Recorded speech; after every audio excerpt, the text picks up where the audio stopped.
Hey everyone, I hope you're well. This is the story about what if Naruto was Tobirama's grandson and had ice release. Before we start, please subscribe to the channel and like the video as well. So without any further ado, let's start the what if. Naruto's apartment. I told you to sleep, brat. Now look at you, says the giant fox inside the exhausted-looking 5-year-old blonde's head. Sorry, I guess I couldn't sleep after last night's major revelation bomb. Finding out who my parents are, the idea of Madara Uchiha being alive and doing God knows what. And I got all of that from you.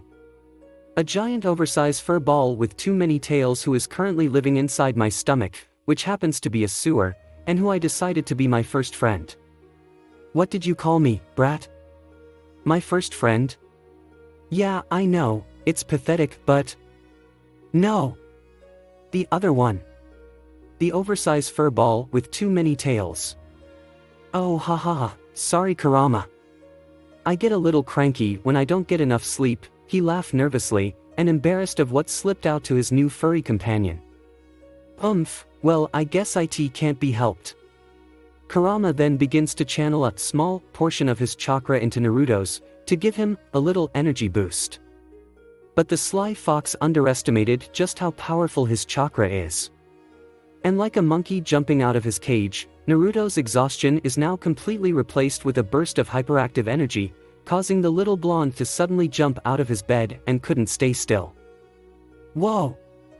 That felt great, Kurama. I feel like I can take on Jiji himself. Naruto says out loud and couldn't stop shaking with excitement. Good. Because you are going to need it. If I remember correctly, your grandpa is one hell of a warrior. He earned my respect when he was able to drive me away from your village while your father was busy fighting Madara. Kurama says with hint of admiration for the old Hokage. Wow! Jiji truly is amazing. And you're right. Thanks for the pick-me-up. Since we are still 2 hours early, I might as well get something to eat first, says the violet-eyed boy before hearing his stomach rumbling. Naruto then went to kitchen to have a light breakfast. He was enjoying a bowl of cereal, with a cup of orange juice on the side. Some groceries have already been provided along with the apartment by the old Hokage before Naruto moved in. Hiruzen thought of it as a housewarming gift for the little blonde. As Naruto was eating, a few thoughts came to his mind. Thanks to Kurama, he now knows that he was never abandoned or unwanted. His parents were incredible people, who fought against all odds to save him and the village. His mother, the Jinchuriki of the Nine Tails before him. And his father, the heroic fourth Hokage. Naruto also realized that he had only heard about his parents from the giant fox himself, which is not an objective point of view since he absolutely despises them. He wanted to know more, and he needed to hear about them from someone who knew them personally. And who better than his father's predecessor, his dear old Jiji. Once he was finished with his breakfast, and after a quick shower, he went straight to the training ground where Hiruzen had told him to meet at. Training Ground 11. Naruto was very eager to begin his journey into becoming a great ninja and eventually Hokage. He was still an hour early before Hiruzen arrives. And since he slept all day yesterday, now was a good time for him to start reading the scrolls that the old Hokage had given him. Maybe I should learn more about chakra, says the 5-year-old blonde to himself. Before, he had no clue of what chakra even is, until Hiruzen mentioned it to him when he was explaining about his burden with the Kyuubi. But that was only a general term regarding the subject. He wanted to know more. How it works, how to control it, and how to use it. Thankfully the scroll Hiruzen had given him was well explained and easy to understand for someone his age. He was surprised and awed by the unlimited potential of what chakra can do. Especially for someone who has tremendous amount of chakra reserves and excellent chakra control. Thanks to his furry little friend, he had the first part covered. But the downside is, having too much chakra can be very difficult to control, according to the scroll. He decided then and there that chakra control should be his main priority. But he still has his work cut up for him. After an hour of reading, Naruto didn't even notice that his Gigi was arriving to the training ground behind him. But he wasn't alone. Standing next to him was one of the Hokage's most trusted bodyguards and elite ninjas. An Anbu. This Anbu in particular seemed to be a young man. Some could tell that he was a teenager. He had silver gravity-defying hair and a single, red eye, on his left scarred socket, that can almost be seen through his standard Anbu mask that resembles a dog. When the Anbu and the old Hokage were arriving to the training ground, and saw a little boy sitting on the ground and reading a scroll from a distance, the young Anbu couldn't help but wonder why did the Hokage decided to take on a new student. What made this particular child so special that he would give him a time of day and temporarily postpone his other important duties, as the village's leader? But then he noticed it, when the boy turned around and revealed his whiskered face. The Anbu thought he saw a pair of ghosts when he notices the violet-eyed blonde boy. He looks just like him, came the thought of the shocked Anbu. If it was anyone else, they would just recognize him as the demon brat. But not this Anbu, however. To him, he was the byproduct of the two people who he once considered as his adopted parental figures. The boy looked so much like his late sensei. The hair in particular. But he had his mother's beautiful violet eyes. He was in total shock, until the Hokage began to greet the little boy. "Good morning, Naruto-kun. I'm surprised you came so early," said the old man to the little blonde. "Of course, Gigi. This is the beginning of my road to ninjahood." "Wait, is that even a word?" "Ha ha ha, I like your energy, Naruto-kun. But, I hope you are prepared to take your training very seriously. Because as of now, you must address me as sensei. And as your sensei, I won't pull my punches. You wanted me to make you a strong shinobi. And I will do all I can. But the rest is up you." "Yes, yes, sensei. I am prepared to do whatever it takes. I promised, remember, that I will become strong enough so I can protect everyone I care about. And I know the road ahead will not be an easy one. But that won't stop me and my dreams. Like I said, I don't go back on my word. That's my ninja way," Naruto said with a bright smile. Hiruzen couldn't be more prouder of the little blonde boy before him. He could clearly see the determination and fire burning in his eyes. He also notices the white-eyed shock from his silver-haired bodyguard, so he decided to break the ice between them. "As you know, Naruto-kun, I can't stay and supervise your training for too long, as I have to return to the Hokage Tower soon. When that happens, I will leave you with the capable hands of one of my most talented shinobi. As you can see, he is an Anbu. So his real name will remain unspoken. But you may address him as Dog or Dog Sensei." Hiruzen introduces Naruto to the silver-haired Anbu. "Nice to meet you, Dog Sensei." "I am honored," Naruto spoke with bow to his second teacher. Now, there's no need to bow. It is nice to meet you too, Naruto. I'm looking forward to your training," the Anbu now identified as Dog finally spoke up to the little blonde.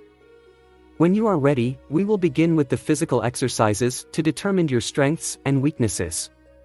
So firstly, I want you to do 100 push-ups and sit-ups. Afterwards, I want you to run 10 laps around the training ground. Next, we shall unlock your chakra flow, to help your body recover faster and work harder. Afterwards, all the exercises will be doubled until we reach your limitations," Hiruzen said with a strict tone. "Is that all, sensei?" Naruto asked nervously, as he knew that this exercise will no doubt exhaust him to the point of blacking out or crawling back home on his belly. "Not quite. Lastly, we will work on your taijitsu. Once we determined which fighting kata suits you the most, we shall begin your taijitsu training immediately. You will start by learning the basics of the stance and tekwakiks. In the end, we will have a spar. Whether it's with me or Dog. Can you handle all of that, Naruto-kun?" Yes, sensei. I won't let you down." "Good. This will be the first stage of your training for the whole month. Let us begin. 5 hours later of intensive training. Naruto was gasping for air from complete exhaustion. His clothes were dirty and his body was full of bruises. He had done everything that was instructed by his Sarutobi sensei. Even with the constant energy boosting from Kurama, it still wasn't enough for what the little blonde had to endure. Every time he improves, his training will only intensity. From doing 100 push-ups and sit-ups, become 200 and afterwards 400. From doing 10 laps around the large training field, became 20 and afterwards 40. Naruto is almost regretting his new life decision, but he immediately rid himself of those negative thoughts, and fully committing his heart and body to his training. He will go through whatever obstacles he has to if it means he will become stronger to protect all his precious people. And he wants to do it with his own strength and power. But then again, he does have a chakra monster living inside his belly, who is constantly flowing his body with powerful raw energy. So it wouldn't technically be his power, instead it will be theirs. Which he is totally fine with. Teamwork makes the dream work after all. The elderly and the young sensei of the purple-dyed blonde were very impressed with his surprisingly large stamina. They couldn't help but wonder how did this little boy had so much energy at such a young age. They could only suspect it had something to do with the Kyuubi. The silver-haired pair are still unaware of the blonde's partnership with the giant fox. So Naruto made a mental note to go see Hiruzen once his training today is over, if he could make it there. After the physical exercise were done, they move on to unlocking Naruto's chakra flow.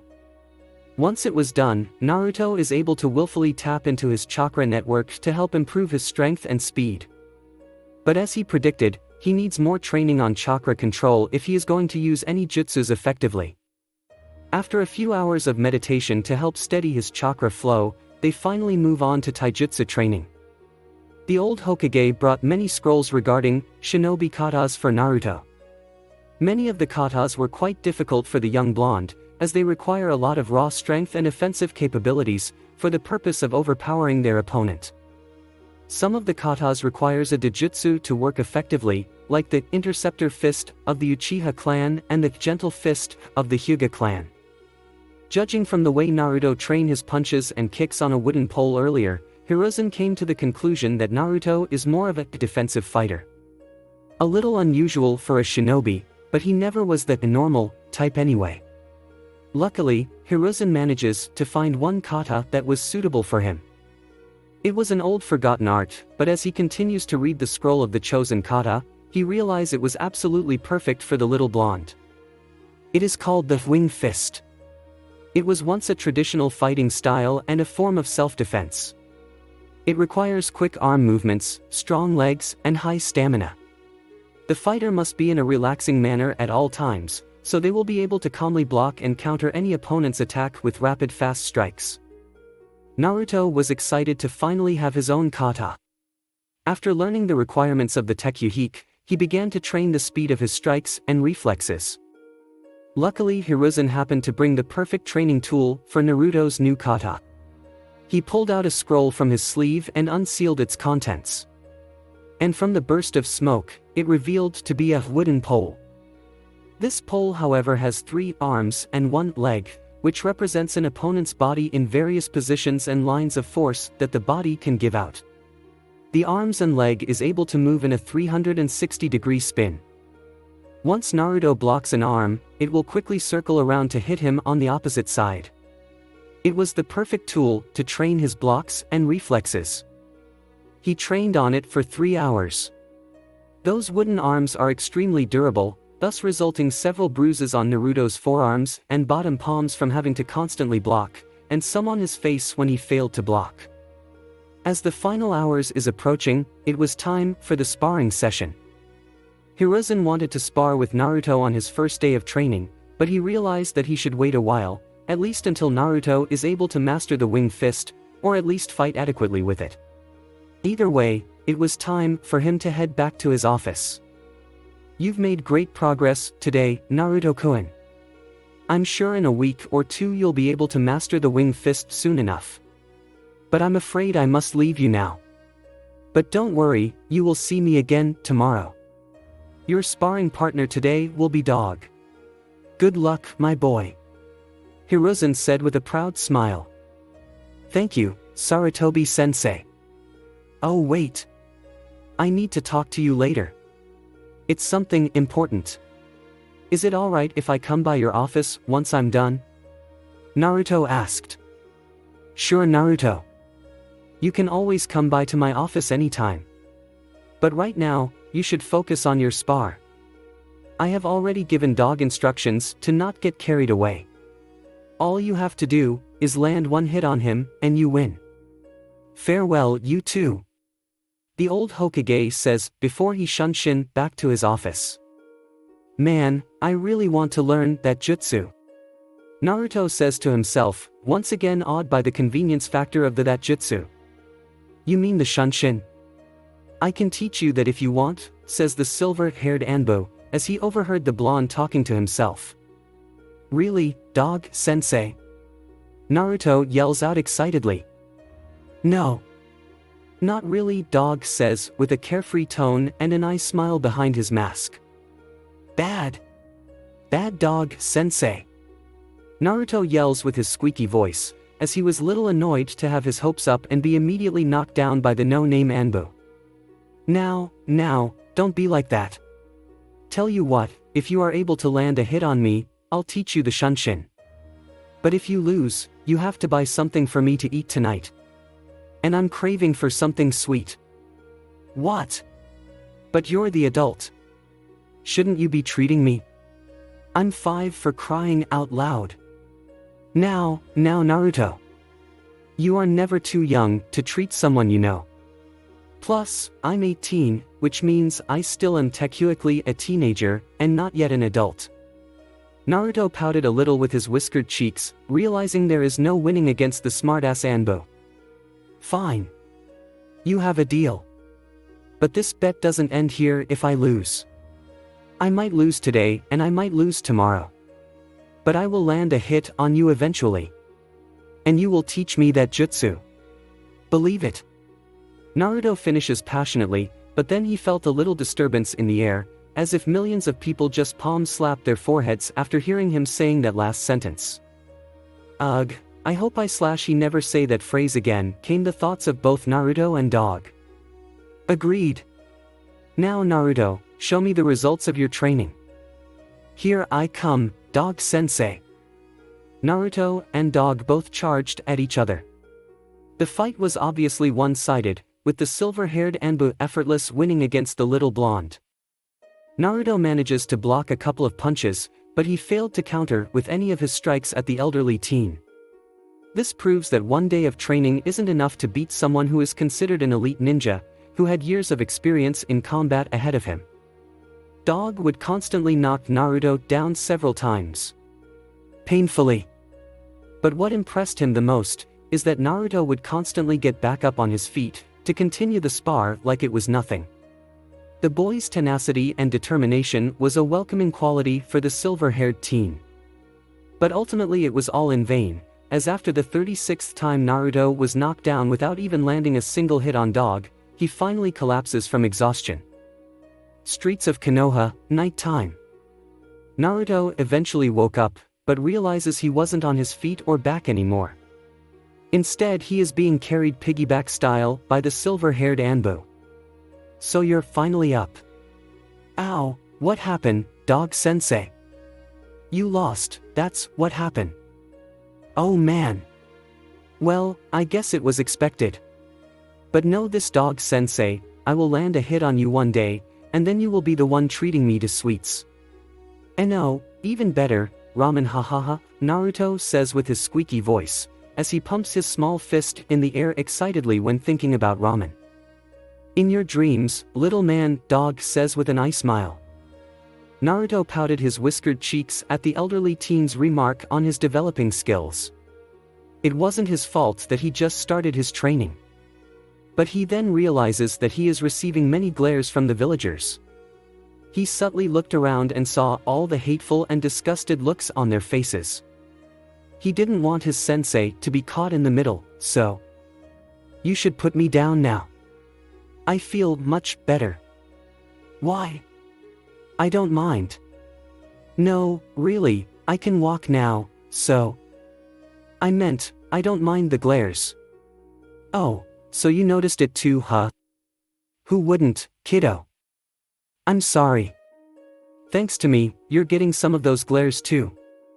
Like I said, I don't mind. Besides, I used to get them all the time when I was your age. Says the young Anbu, as he remembers all the tragedies that has happened in his young life. Losing his father to suicide, losing his best friend in the last war, and accidentally killing the girl who loves him. While many saw him as a village hero, there were some who would glare at him with disgust and would often call him the coward son or friend killer. It bothered him obviously, especially that last part. But eventually he moved on, or did he? Really?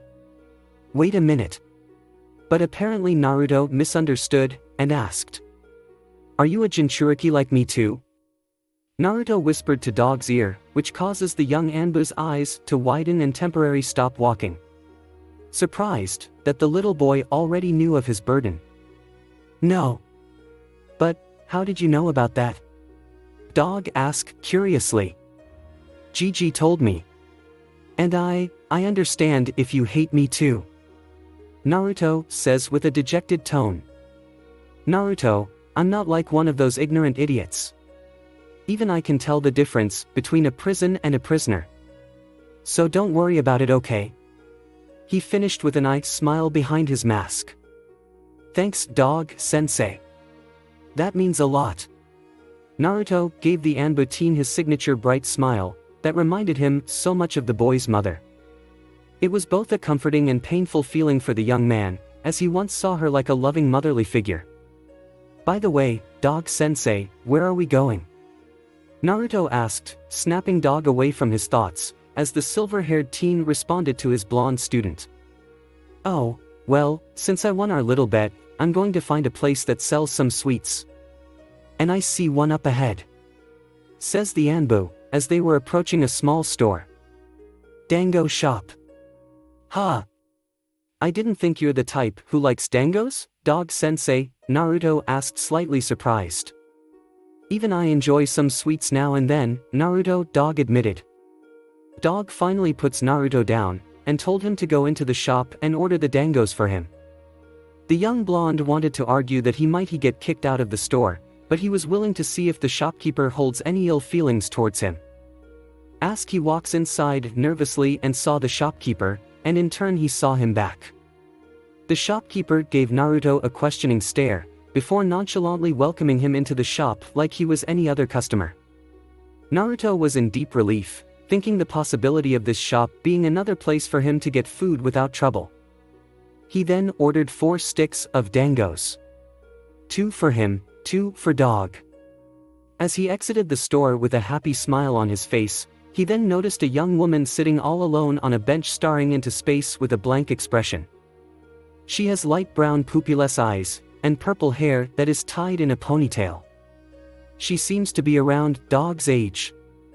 She didn't show it on her face, but Naruto could tell that she is both angry and depressed. Angry at herself for her misplaced loyalty, but mostly angry with someone else. Someone she once saw as a mentor. Someone she trusted and had her loyalty. But unfortunately that someone turned out to be a sick, twisted and evil traitor. She is depressed, because she had to deal with the fallout alone when her treacherous mentor betrayed the village and become one of the most notorious criminals in the nation. Every single villager and shinobi did not trust her. Given them the option, they would just imprison her for the rest of her life, just for being the ex-apprentice of the snake. But thanks to the old man Hokage, she wasn't. Even before being that traitor's apprentice, she always felt like a freak. Like she didn't belong anywhere. That she was weird and she knows it. But she couldn't care less of what people think of her. That has always been who she is. But deep down, it still hurts. She is a human being like everyone else. And like everyone else, she gets lonely. Her former mentor gave her purpose and a place by his side. She was proud to be the student of one of the 3 strongest shinobi in the village. But now that her mentor was revealed to be a sadistic monster, she never felt so alone and out of place than before. As she continues to dwell on her dark thoughts, she then heard the sounds of small footsteps approaching her. She turned her head and saw a cute little blonde boy with violet eyes, holding 4 sticks of dangos. "Hello pretty lady, want a dango?" The adorable little blonde offered one of his dangos with a cute smile, to the depressed young woman as a way to cheer her up. "Pfft, no thanks kid," the purple-haired girl says with a scoff, trying her best to ignore his cuteness. "Are you sure? I heard good food always makes everyone happy," Naruto says with a smile. "Ha ha ha, for an akimichi maybe. But not me. Besides, why would I accept sweets from a strange kid?" she asked with a raised eyebrow. "I'm no strange kid, my name is Naruto. And I want to share my dango with you because, well, you look like you could use a friend," Naruto said sincerely. "Ha! Why would I want to be friends with a shorty like you?" she asked with a smirk. "Hey! I'm not short. I'm 5. Naruto yelled out defensively. "Umph, quite defensive, are you?" she said with a victorious smirk. Naruto pouted his big whiskered cheeks and calmed himself down to say, "It's not defensive, it is a scientific fact. People grow. And someone once told me that I can be the tallest man in the world someday," Naruto says with confidence in his voice. "And who told you that, your mom?" She tried to joke, but immediately felt bad when she notices how grim the boy suddenly turned. As if the M word is a sad trigger for the little blonde. You okay there, kid?" she asks, worried that she might unintentionally hurt his feelings. Yeah, it's just that, I don't really have a mom. But there is this one person, who I can proudly say, that I see her like my own mom. She is a very kind and wonderful woman. She would always say to me, that by helping someone, you are helping everyone.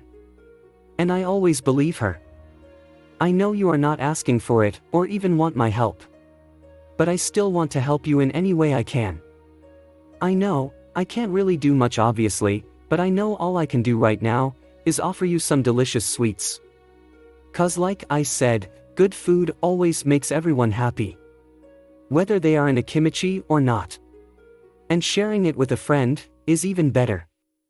Naruto finished with the purest smile that the young woman had never seen before. The purple-haired girl was taken back by his bright smile. She was fighting the urge to squeeze his big whiskered cheeks. She found the little blonde boy extremely adorable. Fine kid. I'll take your stupid dango." The purple-haired girl scoffed, as she took one of the dango sticks out of his little hand.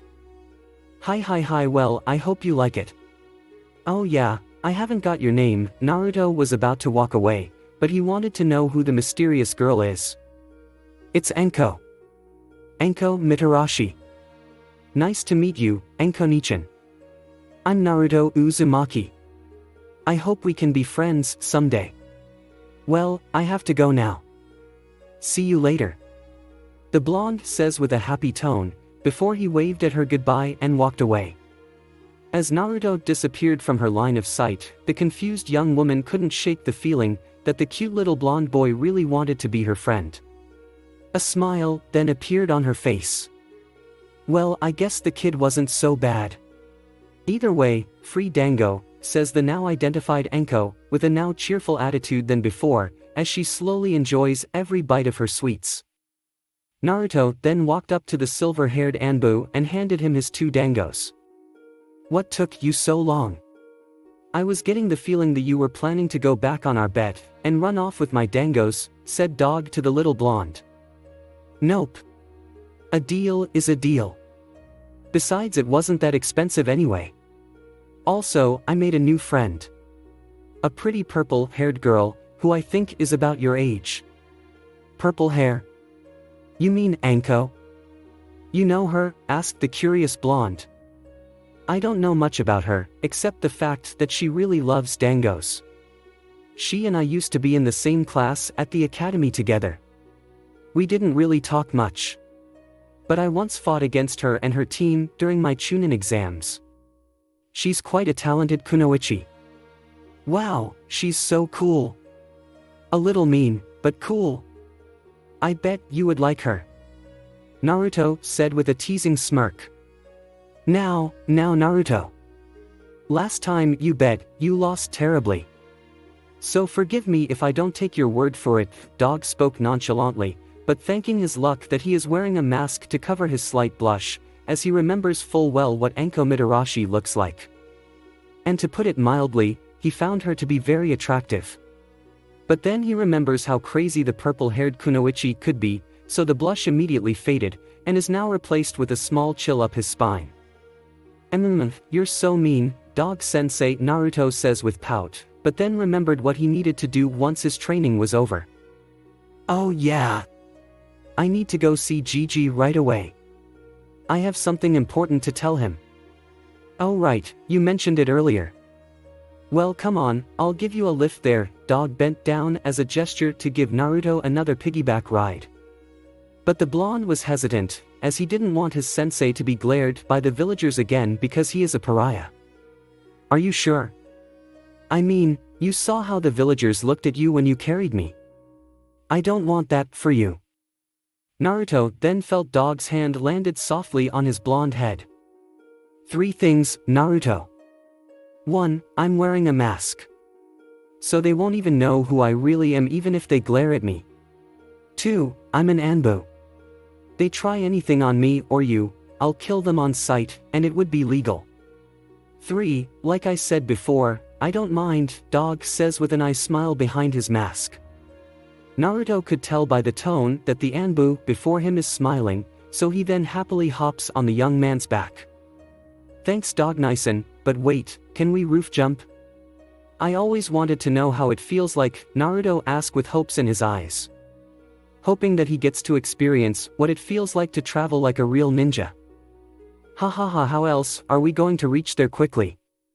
Hold on tight little man, Dog says before running off and beginning to jump on the roofs of the buildings, with a happy laughing Naruto on his back. Little that they know, someone was watching them the whole time, around the corner. She looked at the two, as they headed towards their destination, and she couldn't help but let a curious smile form on her face, regarding the pair. Who knew that you can be such a softie, Kakashi, the observer now reveals to be Enko, says to no one in particular. She then begins to walk away from her hiding spot while enjoying the rest of her free dango. But she still couldn't put her curiosity to rest, as she continues to think about her former silver-haired classmate and the blonde bubbly boy, who wanted to be her friend. That last thought managed to put another soft smile on her usually angry face. I guess having a little friend like him won't be so terrible after all. Hokage's tower, Hiruzen's office. As the old Hokage was sighing in relief that he had finally finished all of his paperwork for the day, he couldn't help but wonder if he should consider finding his second replacement. Jiraiya was his first option, as his last loyal Sannin. But given that he had no interest whatsoever and fully committing himself to his spy network, he was no longer an option. Maybe he should try to reach out to one of his wayward students. And not the sadistic snake he once favored. One in particular, who happens to be his only female student, and possibly his favorite little blonde's supposed cousin, Tsunade Senju. The legendary medic was a powerful and intelligent kunoichi. She was the granddaughter of Hashirama Senju, the first Hokage. But she left the village out of personal grief after losing both her brother and her lover. Feeling that she had lost everything that she held so dear, she blames the village for her entire family's deaths. She had no one, because of its meaningless wars. She was all alone. She is the last Senju. Or maybe not, if Hiruzen can confirm his theory. As much as he wants to believe that Naruto is the grandson of Tobirama Senju and the heir to the Senju clan, he still needed more proof. No one had ever seen or reported Minato used any of his Hyoton abilities before. If he did, he manages to cover it up very well. He was already a talented and powerful shinobi, and he had earned his fame without the aid of his bloodline. But there is one more way that could finally confirm his theory. One that only a descendant of Tobirama Senju can do. As he was about to leave his office to go see his little blonde wonder, he heard a soft knock coming from his door. And who should walk in, but the boy that he wanted to see. Naruto-kun, I was just about to go see you. How was your spar with dog? It was painful, but it was great. And I won't lose to Dog Nison next time. Anyway, I mean sensei. It's alright Naruto-kun, you don't have to call me that right now. I'm finally off duty and we're not training. So what is on your mind? Well GG, like I mentioned before, it's something important, and I need you to be completely honest with me. Okay, but one moment. Hiruzen made a gesture with his hand, to signal his Anba bodyguards, that he wants them to give him and the little blonde some privacy. He then activates a privacy seal so that no one can overheard them. Okay, go ahead Naruto-kun. I know my parents were Minato Namikaze and Kushina Uzumaki. How did you find out? The Kyubi told me. The Kyubi? You spoke to it? Yes, last night we had a very long talk. And he's he, by the way. And he told me everything. Naruto finished the last word with an angry tone. I assume you have questions. I have a whole parawork of it. Why didn't you tell me? The old Hokage said nothing, as he was completely shocked. Never had before the happy little blonde boy in front of him yelled at him with such anger. I'm sorry, I didn't mean to yell, I was just... No, Naruto-kun. I'm sorry. I'm so sorry that I kept a very big secret from you. Of who you are, and where you come from. That was wrong of me. But please understand that I truly intended to tell you when you have proven strong enough to protect yourself. Your parents have many enemies Naruto-kun, both foreign and domestic. And because of that, they will be your enemies too, if they ever find out you're their son. Your life will be constantly in danger from assassins or kidnappers. And I won't always be there to protect you. Please, forgive me, Naruto-kun. Says the old Hokage, as he bows his head on his desk, begging the 5-year-old to forgive his Felicia. The old man is right brat. You're the son of the 4th Hokage and my Jinchuriki. Every scum and lowlife will be after you if your parents' enemies decided to put a bounty on your head. Says Kurama in Naruto's head. I understand Gigi. And of course I forgive you. Even Kurama wanted me to forgive you. Kurama? It's the Kyubi's real name. He helps me understand your reasons better. He's kind of like a voice of guidance in my head now. And he keeps my chakra reserves from ever being empty. All in all, he and I are good friends. You're friends with the Kyubi? Naruto-kun, if he truly told you everything, then you know what he did to your parents. I know Gigi. I know what he did. But he said he was sorry, and I forgave him. But, I also know the real reason why he did everything he did that night. What do you mean? Naruto then began to explain everything Kurama had told him to the old man. The reason why Kushina's seal was broken, the reason why his late wife Biwako was found dead in the delivery room, and the reason why the Kyubi attacked the village and killed many people. All of it was caused by the legendary ninja, Madara Uchiha. This almost caused the old Hokage to have a heart attack, as his face showed nothing but shock, anger and disbelief. The Kyubi attack was never an accident, it was an orchestrated plan by a madman. A very dangerous madman. Are you absolutely sure the Kurama is telling the truth, Naruto-kun? I trust him Gigi, and so should you. The more we think about it, the more it makes sense. My father would never leave my mother's side. And he will no doubt make sure that Kurama did not break out when I was being delivered. It had to be an outside intervention. And only Madara Uchiha has the power to control Kurama, and had the motive to attack the village. I cannot disagree. But that only proves that we are all in bigger danger than I thought. Madara Uchiha was known to be as powerful as Lord Hashirama. We need to be more prepared, if we are ever going to stand a chance against him. Yes, Naruto-kun. I have no doubt that you will have a major role to fill in the long run. One that could determine the future of the entire shinobi world. Wow, that is a lot of responsibility to put on a 5-year-old, don't you think, Gigi? I don't know if I can do it. What if I fail? Failure is not the end, my boy. It is how we choose to face it when the time comes. If I have to, I will gladly give my life for the sake of our village and its future. But until then, all we can do is be ready. Naruto was once again inspired by his Gigi's wisdom. He needed to be ready. He needed to be stronger. Mother Nono once told me that I was destined for great things. And I believe her. If I have to put my life on the line to bring true peace to the ninja world, then it's a price I am willing to pay too. The future is right in front of us, Gigi. We just need to walk the right path if we are going to reach it. I couldn't say that any better, my boy. And, since most the secrets of your heritage is already known to you, it is time I tell you the last one. One that I have only recently discovered myself. You came here to tell me something I needed to know. I could at least do the same for you. I wish to no longer have any secrets between us, my boy. There's more, Gigi. What could be bigger than my parents? First things first, the old Hokage pulled out a piece of paper from his drawer and showed it to the blonde boy. This is chakra paper. It is used to determine which of the 5 elemental affinity a shinobi has. If it burns, you have fire. If it crinkles, you have lightning. If it turns to dust, you have earth. If it is cut in half, you have wind. If it turns wet, you have water. Channel your chakra into it.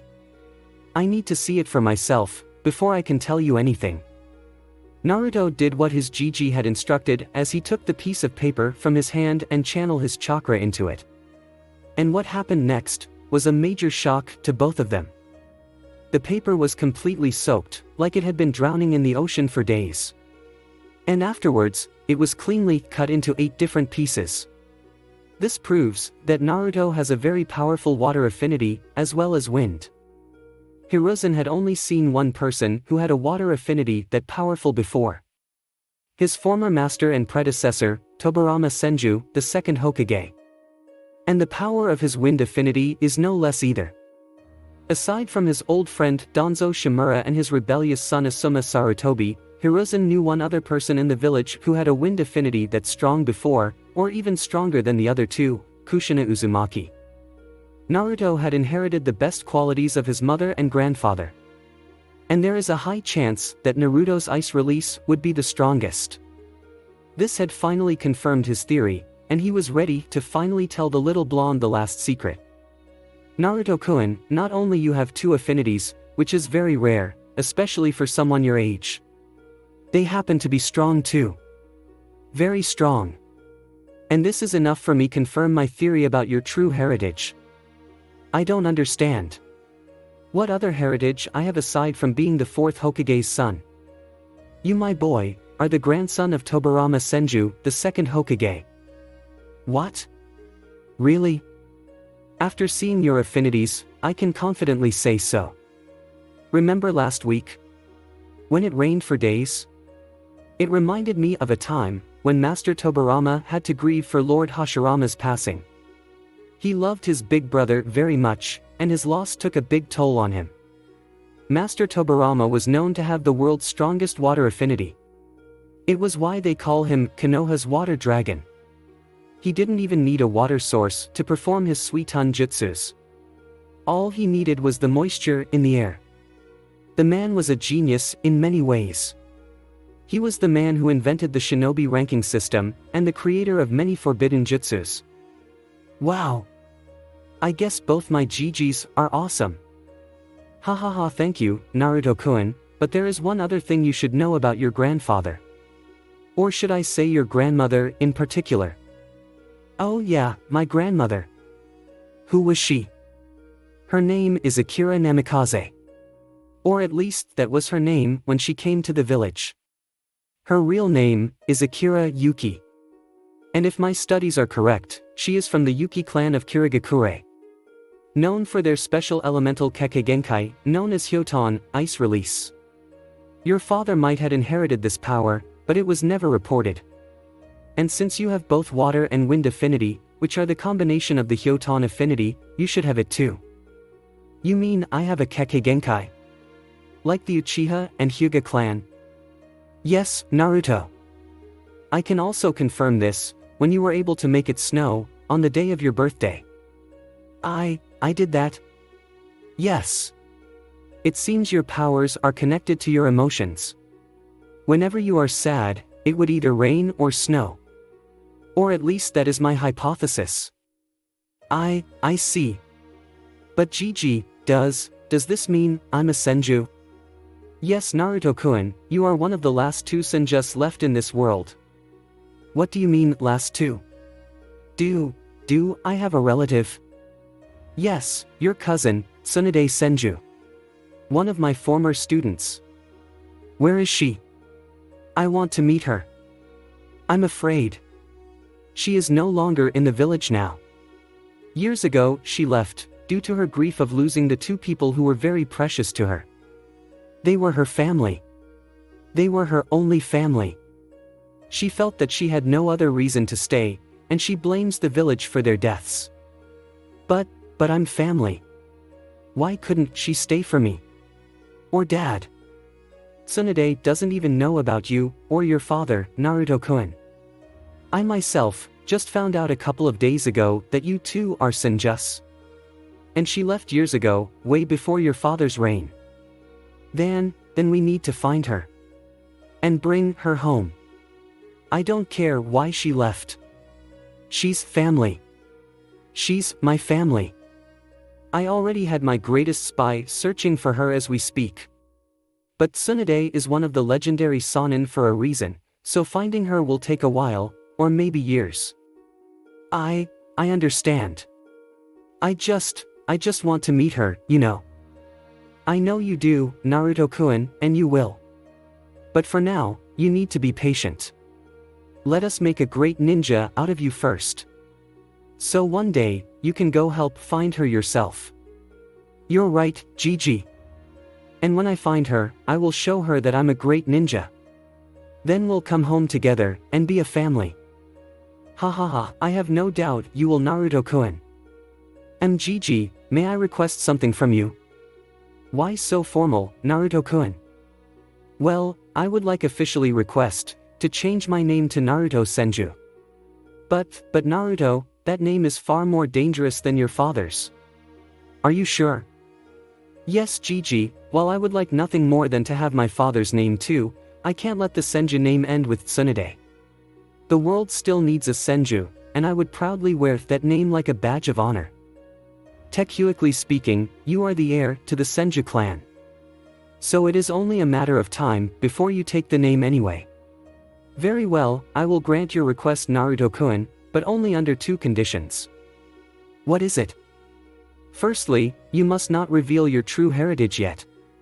And I mean both your father and grandfather. It will just make you a bigger target than before. Second, we will train with your Hyoton abilities. I'm sure your father or grandmother kept a scroll regarding its jutsus and tekwakiks somewhere. But you must not reveal your bloodline either.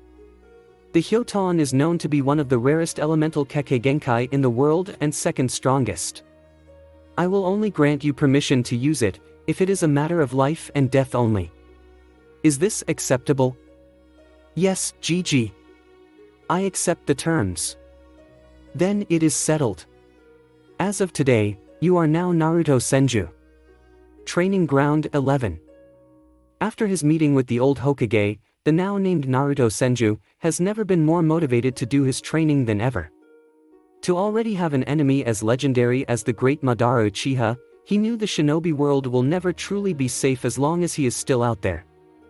He needed to get stronger, and he was willing to train every day and night if he has to make it happen. Naruto had already completed the first month of his training regime with the old Hokage and his Anbu Naisen. It was a long and tiring journey, but it was also very rewarding for the young Senju. Naruto's taijutsu has greatly improved when he first started. His wing fist fighting style has already reached its peak on his current level, and will continue to improve through more training and sparring. The speed of his strikes and reflexes are now fast enough to block most attacks, and counter with multiple fast jabs, chops and elbow shots.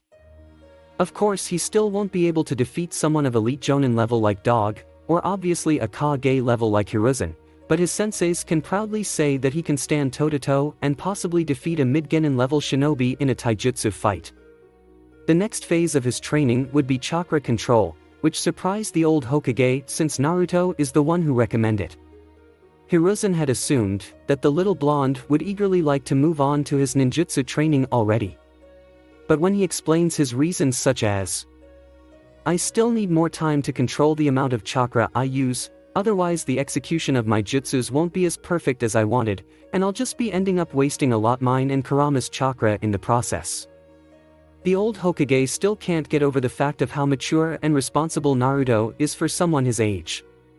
He could only think that he gained most his mannerism and humility from his mother Nono, which he is very grateful to the young mother. Hiruzen also agrees with his reasons. Chakra control may not be the flashiest or the most popular subject when it came to the younger generation like Naruto's. But it is one of the essential skills to become a strong and skillful ninja. Chakra is the shinobi's greatest power after all, and if you lose respect of that power, it will only lead to your early downfall. There are 2 stages he needed to do in order to gain perfect chakra control. The first step is tree walking. It is a training method to gain more beginner-level skills with chakra control. This training involves focusing a fixed amount of chakra to the bottom of one's feet, and using that to climb a tree without using one's hands. If the stream of chakra is too weak, the user will lose their footing on the tree and fall off. If it is too strong, the user will be pushed away from the tree, causing the tree to break around the point of contact and the user will fall. The concept of this exercise is similar to magnetics. The second step is water surface walking. This training method is used to gain more advanced level skills of chakra control. To do this, the user has to be emitting a constant stream of chakra from the bottom of their feet and using the repellent force to walk across the water's surface. This technique is more difficult to master than the tree climbing practice, because the amount of chakra that needs to be emitted changes constantly. Naruto began with the tree walking exercise, but surprisingly it wasn't as difficult as he thought. He would of course fall down a couple of times, but thanks to his previous training, he already knew the basics of how to channel chakra into a certain amount around parts of his body such as his fist. All he needed work on now is balancing the amount. It took him around 4 hours to finally reach the top of the tree. The old Hokage was very proud of his young student for completing the exercise in such a short time. Once that was done, they move on to the water surface walking exercise. But this, however, was slightly more difficult for the whiskered-faced blonde. The surface of the water is constantly changing, unlike the solid surface of a tree. This exercise lasted for almost 2 days for him. But eventually he managed to stay on the water surface without falling in for almost 30 minutes. Which is already an impressive start. Forest area, a few meters away from Naruto and Hiruzen. There is a mysterious onlooker standing on a branch of a tree a few distance away from the training ground. She had been observing the young blonde trained his heart out with the old Hokage. As she looked at his little figure, she couldn't help but thought of how cute he is every time he gets frustrated, or pouted with his big whiskered cheeks. Every time she saw his pouted cheeks, she felt like she just wants to walk up to him without a care in the world, and start pulling them. She found her new little friend extremely adorable. Then, she heard someone shunshin behind her. "What are you doing, Anko?" The silver-haired Anbu addresses the mysterious onlooker, now identified as Anko Mitarashi. "What does it look like?" "I'm spying on the Gaki, duh." She straight up confessed what she was doing with a hint of sarcasm. "I can see that. The real question is why," asked the Anbu. What? The Gaki wanted to be my friend. Can a friend not spy on the other friend because they are just bored? She said in a matter-of-fact. Weird friends, sure, the Anbu says with a sweat drop on his head. Chach, who says I was normal anyway, she said with a proud smirk. Regardless, you are also spying on the Hokage, which is a serious offense. And I have been ordered by him to make sure Naruto's training goes uninterrupted by anyone. The Anbu said with a serious tone. Oh, the big bad Anbu has found me. What is he going to do? Will he ravage my beautiful body until I submit to his every needs? The purple-haired Kunoichi says in an overdramatic fashion, as she flaunt her very busty body around to tease the silver-haired Anbu. What? No, I wouldn't. Dog was completely flustered as his cheeks were burning bright red behind his mask. Ha, oh lighten up, Kakashi. I'm just watching the kid. And he doesn't even know I'm here. So tchy, I am not interrupting him, am I? Anko said calmly, trying to defuse the tension. Anko, when I'm wearing this Anbu uniform, it's dog.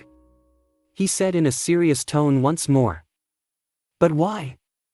That will be an insult to real dogs. Hi. She said before laughing at her own joke. Ever the charmer, aren't you? Dog, or the now named Kakashi said with a tired sigh. The one and only.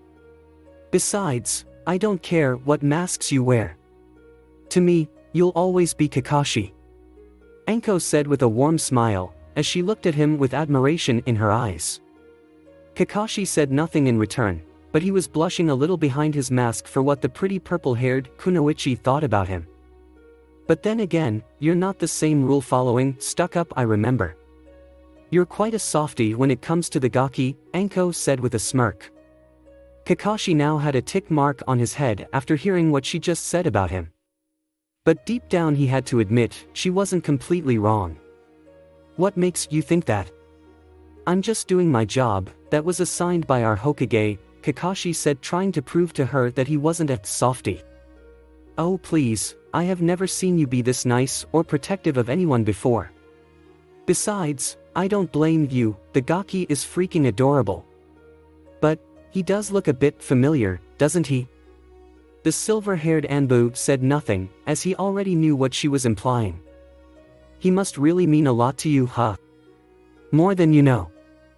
Yeah, well, I bet I mean a lot to him than you. He called me Ne-chan. What do you say about that?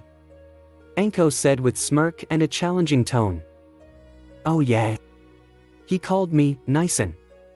And I know him way longer than you do, Kakashi said with his own smirk behind his mask, but the purple-haired Kunoichi could clearly tell, and she refuses to lose to him. The two continue to argue out loud, of who Naruto values most, but failing to realize that the old Hokage is fully aware of their conversation the whole time they were there. Training Ground 11, with Naruto and Hiruzen. I never thought those two could get along with each other, out of all people, the old Hokage thought to himself, but was smiling that his pain-filled bodyguard is finally learning to open up to someone again.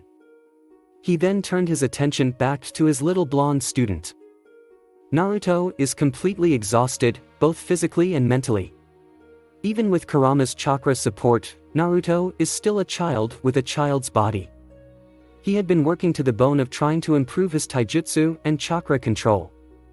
The old Hokage then decided to give the little blonde boy some time to rest and recover his strength. Naruto-kun, I am very proud of your progress. But now, I want you to take the week off, to rest. Hiruzen said. But sensei, I'm fine, I can keep going, Naruto says between deep breaths. I know you are worried about Madara, Naruto-kun, but right now I am more worried about you. You wanted me to intensify your training, which I have, but right now you can't even stand straight or breath steady anymore. Even the strongest ninjas need rest, my boy. Naruto said nothing, as he continues to take slow deep breaths.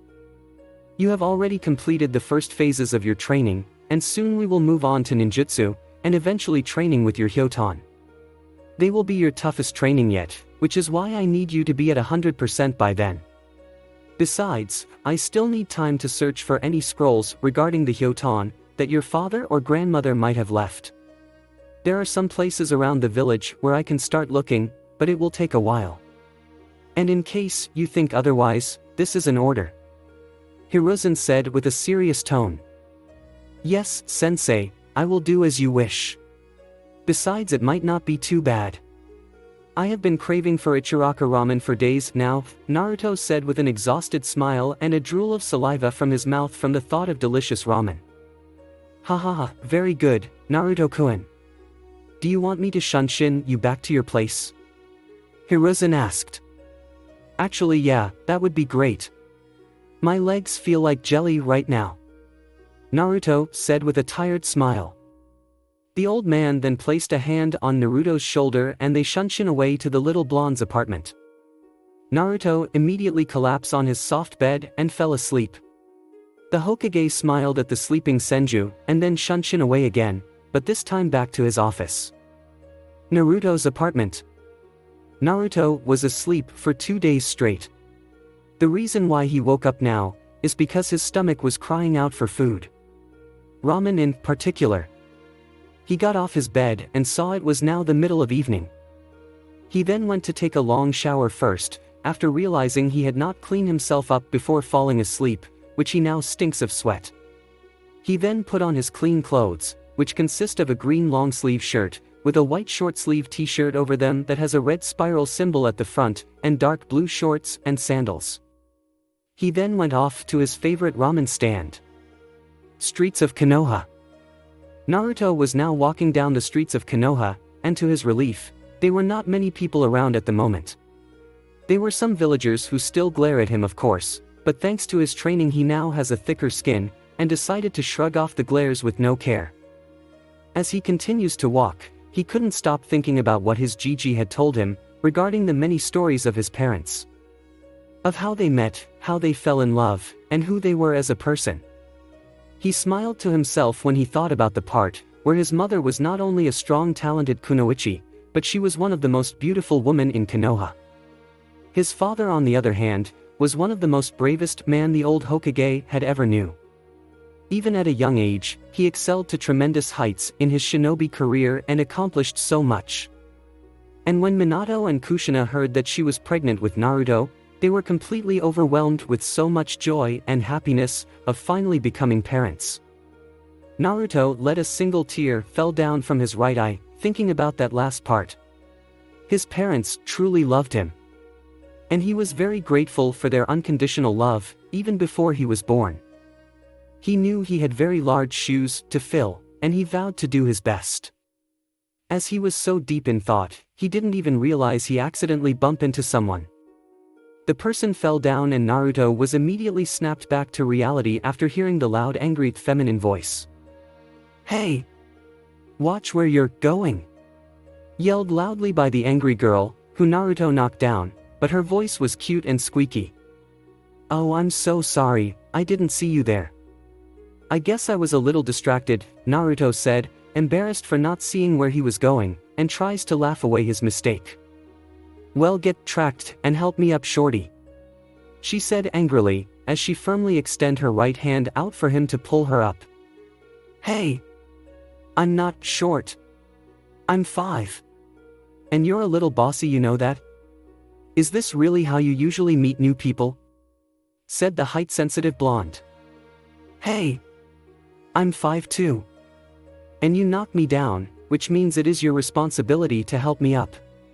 And as a gentleman, you must help the lady in need. She said in a matter-of-fact. Well, I guess that depends, if the lady would kindly say, please, Naruto said with a smirk, and hint of sarcasm in his voice. What? No. I don't have to say please or anything to you. The girl said out loud for his Felice. Then enjoy the floor, milady, he said with more sarcasm in his voice and gave a mock bow at the end. The girl pouted her cheeks angrily for the stubbornness of the boy in front of her, but eventually she conceded.